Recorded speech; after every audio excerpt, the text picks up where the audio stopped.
والقلم وما يسطرون۔ ناظرین السلام علیکم ورحمۃ اللہ وبرکاتہ۔ سیدھی بات کی تازہ ترین خبروں میں آپ کا استقبال ہے۔ آئیے سب سے پہلے آج کی سرخیوں پر نظر کرتے ہیں۔ مولانا عبداللہ کاپودروی کی وفات عالم اسلام کا عظیم خسارہ، مولانا اسرار الحق قاسمی کا بیان۔ بائلر مرغی کا استعمال نقصان دہ ہے، اس سے پرہیز کرے، شاہ ملت مولانا سید اندر شاہ قاسمی کا بیان۔ جج کو دھمکی بھرا خط، مدراس ہائی کورٹ نے فوراً سماعت سے کیا انکار۔ داعش مقدمہ، سپریم کورٹ نے مقدمے کی جلد از جلد سماعت مکمل کیے جانے کے احکامات جاری کر دیے۔ دہشت گردی کے الزام میں برسوں سے قید 4 مسلم نوجوانوں کی مقدمے کی سماعت شروع۔ جھوٹے مقدمے میں پھنسایا تو اس کو معاوضہ ملنا چاہیے، مدھیہ پردیش ہائی کورٹ کا بیان۔ نوٹ بندی کے بعد نئے نوٹوں کی ڈھلائی میں 29.41 کروڑ روپے خرچ ہوئے، ایئر فورس نے بھیجا بل۔ پرنب مکھرجی کے بعد رتن ٹاٹا موہن بھاگوت کے ساتھ منچ شیئر کریں گے۔ ہندی دیوی دیوتا پر قابل اعتراض تبصرہ کرنے پر کتی مہیش حیدرآباد سے شہر بدر۔ یمن غیر ملکی عسکری ماہرین کی موجودگی کی ثبوت مل گئے، عرب اتحاد کا بیان۔ فرانسیسی صدر کا مسلمانوں کو مکمل مذہبی آزادی دینے کا اعلان، پارلیمنٹ تالیوں کی گونج سے گونج اٹھا۔ غزہ کے قریب گیسی غباروں سے 33 مقامات پر آگ بھڑک اٹھی، فائر بریگیڈ قابو پانے میں ناکام۔ سڑک پر سی وی بانٹنے والے نوجوان کو صرف 2 دن میں ملازمت مل گئی۔ ترکی میں وزیر اعظم کا عہدہ ختم، صدارتی نظام نافذ۔ غار میں ریسکیو آپریشن کے دوران نکالے جانے والے 8 بچے صحت مند ہیں، حکام تھائی لینڈ، کارروائی ابھی تک جاری ہے۔ ناظرین السلام علیکم ورحمۃ اللہ وبرکاتہ۔ سیدھی بات کی تازہ ترین خبروں میں آپ کا استقبال ہے۔ میں انصار عزیز ندوی آج کی خبروں کی تفصیلات لے کر آپ کی خدمت میں حاضر ہوں۔ آئیے خبروں کی تفصیلات پر نظر کرتے ہیں۔ پہلی خبر گجرات سے ہے۔ عالمی شہرت یافتہ عالم اور مشہور تعلیمی و تربیتی ادارہ دارالعلوم فلاح دارین ترکیسر گجرات کے شیخ الجامعہ حضرت مولانا عبداللہ کاپودروی کا آج طویل علالت کے بعد انتقال ہو گیا ہے۔ اس حادثے کی خبر سنتے ہی ملک بھر کے اہل علم و فکر کے حلقے میں رنج و غم کی لہر دوڑ گئی ہے۔ ان کی وفات کی خبر ملتے ہی معروف عالم دین و ممبر پارلیمنٹ مولانا اسرار الحق قاسمی نے اپنی قلبی دکھ کا اظہار کرتے ہوئے مولانا کے پسماندگان سے رابطہ کر کے اظہار تعزیت کیا اور صبر و استقامت کی تلقین کی۔ مولانا نے کہا کہ مولانا کاپودروی اس ملک کے مقبول و معتبر اور بالغ نظر عالم دین تھے۔ ایک طویل عرصے سے وہ گجرات کے مرکزی ادارہ دارالعلوم فلاح دارین ترکیسر کے سربراہ تھے اور ملک و بیرون ملک میں ان کے ہزاروں شاگرد پھیلے ہوئے ہیں جو مختلف شعبوں میں دین کی خدمت انجام دے رہے ہیں۔ مولانا کاپودروی علماء و دانشوران کے حلقے میں نہایت احترام کی نگاہ سے دیکھے جاتے تھے اور انہوں نے ملک کے مختلف نمائندہ تعلیمی اداروں اور رفاہی و فلاحی تنظیموں کے باہمی اختلافات کو دور کرنے میں بھی نمایاں اور اہم رول ادا کیا ہے۔ مولانا قاسمی نے کہا کہ ان کی شخصیت مسلمانوں کے لیے ایک نعمت سے کم نہیں تھی۔ ان کا انتقال یقیناً تمام مسلمانوں کا عظیم خسارہ ہے۔ مولانا اسرار الحق قاسمی نے کہا کہ مولانا مرحوم و مغفور کے مجھ سے ذاتی تعلقات تھے اور مختلف ملی و قومی مسائل و معاملات پر ان سے تبادلہ خیال کا موقع ملتا رہتا تھا۔ بارہا ان کے ساتھ سفر بھی ہوا۔ ان کی گفتگو میں علمیت اور مسلمانوں کی تئیں فکر مندی کے جذبات پائے جاتے تھے۔ اخلاقی اعتبار سے وہ ایک عظیم انسان تھے اور ہمیشہ خلوص و ہمدردی کے ساتھ پیش آتے تھے۔ وہ گجرات کے ایک عظیم ملی و دینی ادارے کے سربراہ تھے۔ ان کا سارا نظم و نسق ان کی نگرانی میں انجام پاتا تھا۔ اس کے علاوہ ہندوستان کے پیشتر بڑے تعلیمی ملی و رفاہی اداروں کو ان کی توجہات حاصل تھی اور وہ ہر ادارے کی رہنمائی فرمایا کرتے تھے۔ مولانا قاسمی نے ان کی وفات کو ایک عظیم سانحہ قرار دیتے ہوئے کہا کہ ان کی وفات سے امت مسلمہ ایک قد آور علمی شخصیت اور مختلف محاذ پر بروقت رہنمائی کرنے والے مخلص قائد سے محروم ہو گئی۔ مولانا قاسمی نے ان کے انتقال کی خبر ملنے کے بعد فوراً اپنی سرپرستی میں چلنے والے اداروں میں قرآن خوانی و ایصال ثواب کا بھی اہتمام کروایا۔ واضح ہے کہ انتقال کے وقت مولانا کاپودروی کی عمر 85 سال تھی۔ انہوں نے 1955 میں دارالعلوم دیوبند سے فضیلت مکمل کیا۔ مختلف موضوعات پر انہوں نے 1 درجن سے زائد کتابیں تحریر کی ہیں۔ دنیا کے مختلف ملکوں کے علمی و دعوتی اسفار کیے ہیں۔ ان کے ہزاروں شاگرد مختلف ملکوں میں دین کی خدمت انجام دے رہے ہیں۔ اب خبر بنگلورو سے۔ اسلام اور مسلمان دشمن مسلمانوں کو نقصان پہنچانے کے لیے ہر وقت کچھ نہ کچھ کرتے رہتے ہیں۔ اغیار ہر چیز سے مسلمانوں کو تکلیف دینا چاہتے ہیں، وہ کوئی بھی موقع چھوڑنا نہیں چاہتے۔ اسلام میں اپنی صحت کا خیال رکھنے کا حکم دیا گیا ہے، لیکن آج یہود و نصارہ نے ایسی چیزوں کو عام کر دیا ہے جو صحت کو نقصان پہنچاتی ہیں، جس کی ایک کڑی بائلر مرغی سے ہے۔ ان خیالات کا اظہار مولانا سید اندر شاہ قاسمی نے کیا ہے۔ مولانا نے کہا کہ بائلر مرغی، جس کی قسم کو فارم مرغی کہا جاتا ہے، آج کل بہت ہی زیادہ عام ہو چکی ہے۔ جب انسانوں کی آبادی بڑھی اور یہ محسوس ہوا کہ دیسی مرغی لوگوں کے مطالبے کو مکمل نہیں کر پا رہی ہے، تو 1960 میں بائلر مرغی کو ایجاد ہوا۔ برطانیہ کے ایک یونیورسٹی کے پروفیسر نے بات بتائی ہے کہ بائلر مرغی کی ایجاد اسی طریقے سے ہوئی جسے فارم کی خنزیر کا ہوا تھا۔ مولانا نے کہا کہ جب اسلام مسلمان دشمنوں کے معلوم ہوا کہ بائلر مرغی کا مطالبہ بڑھتا جا رہا ہے تو مسلمانوں کو تکلیف دینے کے لیے انہوں نے مردار چیزوں کو ان کی غذا میں شامل کر دیا، جس میں مردار جانور کا خون اور انتڑیاں شامل ہیں۔ انہوں نے مزید کہا کہ خنزیر کے گوشت کا برادہ بھی ان کو دیا جاتا ہے۔ مولانا شاہ قاسمی نے کہا کہ بائلر مرغی کو سنکھیا نام کا ایک انجیکشن دیا جاتا ہے جو ایک خطرناک زہر ہے۔ انہوں نے کہا کہ اس قسم کی مرغی میں کوئی طاقت نہیں ہوتی، اسے وقت سے پہلے انجیکشن وغیرہ کے ذریعے موٹا اور بڑا کر دیا جاتا ہے جو صرف آنکھوں کا دھوکہ ہوتا ہے اور اس کا استعمال اپنی صحت کو نقصان پہنچاتا ہے۔ انہوں نے کہا کہ ہم یہ نہیں کہتے کہ بائلر مرغی حرام ہے، لیکن مسلمانوں کی معقولات اور مشروبات میں حلال ہونے کے ساتھ پاک ہونا اور صحت کے لیے نفع بخش ہونا ضروری ہے، جس کی ایک مثال انہوں نے بتائی کہ تھوک حلال ہے لیکن اس کا استعمال نہیں کیا جاتا کیونکہ وہ پاک نہیں۔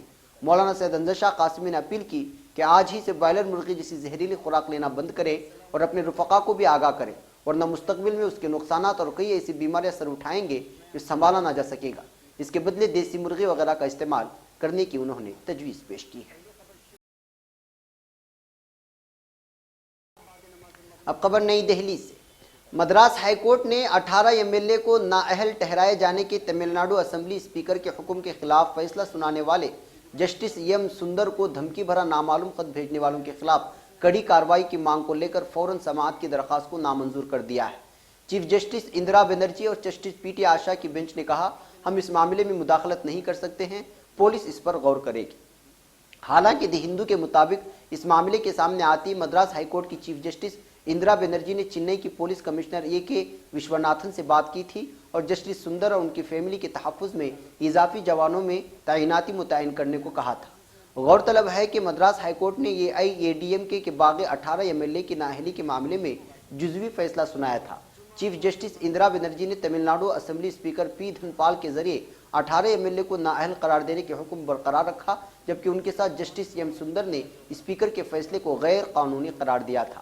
اس معاملے میں چیف جسٹس نے اپنے فیصلے میں کہا تھا کہ اسپیکر کے فیصلے کو غیر منطقی نہیں ٹھہرایا جا سکتا اور عدالت کو اس میں مداخلت کرنے کی ضرورت نہیں ہے۔ وہیں دوسری طرف چیف جسٹس سندر نے کہا وہ چیف جسٹس سے الگ رائے رکھتے ہیں۔ انہوں نے ہائی کورٹ کے فیصلے کا حوالہ دیتے ہوئے کہا کہ عدالت اس وقت اسپیکر کے فیصلے میں مداخلت کر سکتا ہے جب وہ فیصلہ قانون کی حدود کے باہر ہو۔ اب خبر ممبئی سے۔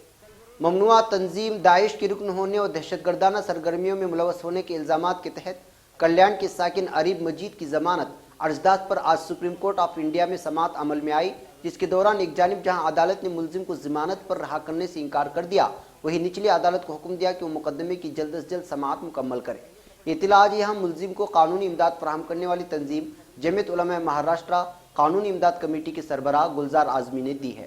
گلزار اعظمی نے کہا کہ ممبئی ہائی کورٹ کی جانب سے ملزم عریب مجید کی ضمانت عرضداشت مسترد کیے جانے کے بعد ایڈوکیٹ آن ریکارڈ فروخ رشید کے ذریعے ضمانت عرضداشت سپریم کورٹ میں داخل کی گئی تھی، جس پر آج سماعت عمل میں آئی، جس کے دوران جمعیت علماء کی جانب سے سینئر ایڈوکیٹ حذیفہ احمدی نے عدالت میں اپنے دلائل پیش کیے، لیکن عدالت نے بجائے ملزم کو ضمانت پر رہا کرنے کے نچلی عدالت کو حکم دیا کہ معاملے کی سماعت جلد از جلد مکمل کرے۔ اب خبر ممبئی سے۔ دہشت گردانہ سازش رچنے کے الزام میں ناگپور احمد آباد کی سینٹرل جیل میں گزشتہ 5 برسوں سے قید و بند کی صعوبتیں جھیلنے والے محمد ابرار، شاکر خلجی، ظفر حسین قریشی و دیگر کے مقدمے میں جمعیت علماء مہاراشٹرا کی لیگل ٹیم کی کوششوں سے سماعت شروع ہو چکی ہے اور استغاثے کی جانب سے آج اکولا سیشن عدالت میں پردیپ گائیکواڑ نامی دوسرے نمبر کا گواہ پیش کیا گیا ہے، جس نے اپنی گواہی میں اس بات کا اقرار کیا کہ وہ اس سے پہلے بھی دوسرے معاملات میں گواہ رہ چکا ہے، جس پر دفاع نے جرح کرتے ہوئے کہا کہ قانونی اعتبار سے ایسا شخص جو کئی معاملات میں گواہ رہ چکا ہو اس کی گواہی معتبر نہیں مانی جاتی ہے، جس سے صاف ظاہر ہو رہا ہے کہ منصوبہ بند پلاننگ کے تحت ملزمین کے خلاف گواہان کو تیار کیا گیا ہے۔ اطلاع یہاں جمعیت علماء مہاراشٹرا کے صدر مولانا حافظ محمد ندیم صدیقی نے دی ہے۔ واضح ہے کہ اورنگ آباد میں پولیس فائرنگ اور انکاؤنٹر کے بعد ودرب ظفر حسین قریشی، محمد ابرار، شاکر خلجی پر مذکورہ والا مقدمہ درج کیا گیا تھا اور یہ ملزمین ناگپور اور سابرمتی سینٹرل جیل میں قید ہیں اور ان کے خلاف تعزیرات ہند اور یو اے پی ایس جیسے سخت ترین قانون کے تحت مقدمہ درج کیا گیا ہے۔ ان کا مقدمہ مختلف وجوہات کی بنا پر التوا کا شکار ہوتا رہا ہے۔ اس معاملے میں گزشتہ دنوں